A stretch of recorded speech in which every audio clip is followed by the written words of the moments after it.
राम राम दोस्तों। मुख्तार अंसारी का भाई अफजल अंसारी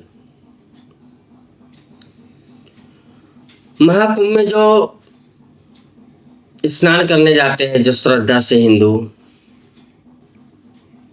उनके बारे में बोल रहा है कि अब वैकुंठ में जगह नहीं रह जाएगी, स्वर्ग में अब जगह नहीं रह जाएगी, नरक में कौन जाएगा। ये धूर्त जिनकी कौम में 72 हूरों को लेकर के और जन्नत में जाने के लेकर के होड़ मची रहती है, जो हज करने जाते हैं, जो हज में मर जाते हैं, या जो इनका सऊदी अरब में जो भी इनकी क्रियाकलाप होती है, वो सब जन्नत के ही लिए तो करते हैं। अब इनसे कोई ये पूछे कि जन्नत में हूरें सबको मिलेगी कि हूरें कम पड़ जाएगी। हमारे यहाँ तो स्वर्ग नरक का ऐसा कुछ सिद्धांत नहीं है। हमारे यहाँ मोक्ष का सिद्धांत है या पुनर्जन्म का सिद्धांत है, लेकिन तुम्हारे में तो सीधा 72 हूरों के लिए बम लगा करके फट जाते हैं। अफजल अंसारी, आप अपने मजहब के बारे में सोचो। हमारे धर्म के बारे में बेधर्मियों को सोचने की जरूरत नहीं है।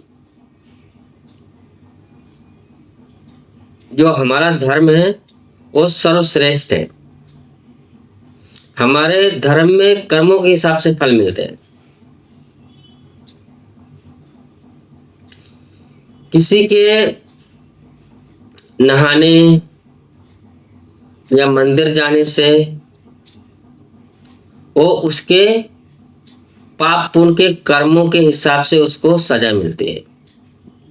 आपके यहाँ ऐसा नहीं है। आपके यहाँ रेपिस्ट को भी माफ कर दिया जाता है। आपका अल्लाह का एक ही सिद्धांत है कि वो जो कोई मुसलमान है उसको हर एक बुरे कर्मों का माफी मिल सकते हैं, लेकिन मूर्ति पूजक को, जिसको वो लोग बोलते हैं मूर्ति पूजक को, माफी नहीं मिलेगी। मतलब वो जन्नत नहीं जा सकता है। जो शिर्क करता है वो जन्नत नहीं जा सकता। तो आप अपने मजहब के बारे में सोचिए कि सभी को बुरे मिलेंगे कि नहीं मिलेंगे। हिंदू धर्म के बारे में तो आप भूल जाइए, क्योंकि बेधर्मियों को धर्म से कुछ लेना देना नहीं है। जो हज में जाते हैं, उम्रा करते हैं, उनको क्या सबको जन्नत नसीब होती है? सबको हूरें मिल जाएंगे।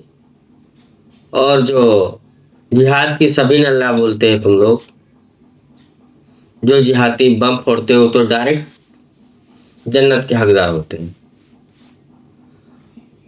जो अफगानिस्तान में टीटीपी वाले पाकिस्तानी फौजियों को ठोकते हैं, पाकिस्तानी फौजी टीटीपी वालों को तो बहुत कम ठोकते हैं, या बीएलए वाले पाकिस्तानियों को ठोकते हैं, या आईएसएस वाले जो अफगानिस्तानियों को ठोकते हैं, या जो भी एक दूसरे को मारते सीरिया में,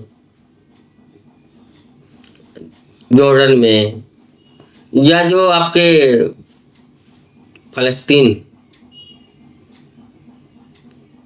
गाजा में इजराइल ने जितनों को ठोका है, वो सब जन्नत के हकदार है ना। क्योंकि आप लोग में ये चीज का सिद्धांत है, जो काफिरों को मारते हुए मरता है, जो काफिरों से लड़ते हुए लड़ता है, उसको जन्नत नसीब होगी। तो जन्नत में इतने हूरे मिलेंगे, इतना बड़ा जन्नत है, जो आप हमारे धर्म हिंदू के बारे में इतना बकवास कर रहे हैं। जरा कभी अपने मजहब के बारे में भी बोल के देख लो कि वहां पे हूरे अवेलेबल है भी कि नहीं है। तो बोले भी क्यों ना अफजल। कि उनकी पार्टी वैसी है। जब इनका नेता बोल सकते हैं क्या, मतलब संगम में नहाने वाले को, संगम में नहाने जाने वाले सब पापी है, तो तू तो बेधर्मी है, तेरे बोलने से क्या। लेकिन इतना क्यों भूल जाते हो कि आपका भाई नहीं, ये आप बोलने लायक तो हो नहीं, तुम्हारे भाई मुख्तार अंसारी को भूल गए, रहते हो बाबा के राज में, उत्तर प्रदेश का बुलडोजर बाबा योगी आदित्यनाथ जी के राज में। अब तो एफआईआर भी दर्ज हो गई है, तो आप अपनी संसदीय जाने के लिए तैयार रहो। किसी भी हालत में आप बचने वाले नहीं हो। अरे थोड़ा भी डर नहीं लगता बाबा से? अपने तुम्हारा खुद के भाई का क्या हालत हुआ है, अतीक अहमद, हाँ, अतीक अहमद का भाई, अतीक अहमद का बेटा, और आजम खान, और ताजा ताजा जियाउर रहमान का हालत नहीं दिख रहा आपको? संभल, तो आप नपने के लिए तैयार रहो और अपने खुदा से दुआ करो कि तुम्हें भी जन्नत नसीब फरमाए। तो ये जिहादियों का जो कर्म कांड है बहुत खतरनाक है। हिंदू एक शांति प्रिय धर्म है जिसमें सर से जुदा के नारे नहीं है। अगर यही कुछ कोई हिंदू नेता इनके जन्नत के बारे में या इनके हज के बारे में कुछ कर दिया होता, तब तक सर तन से जुदा के नारे लगते थे। लेकिन क्या करें,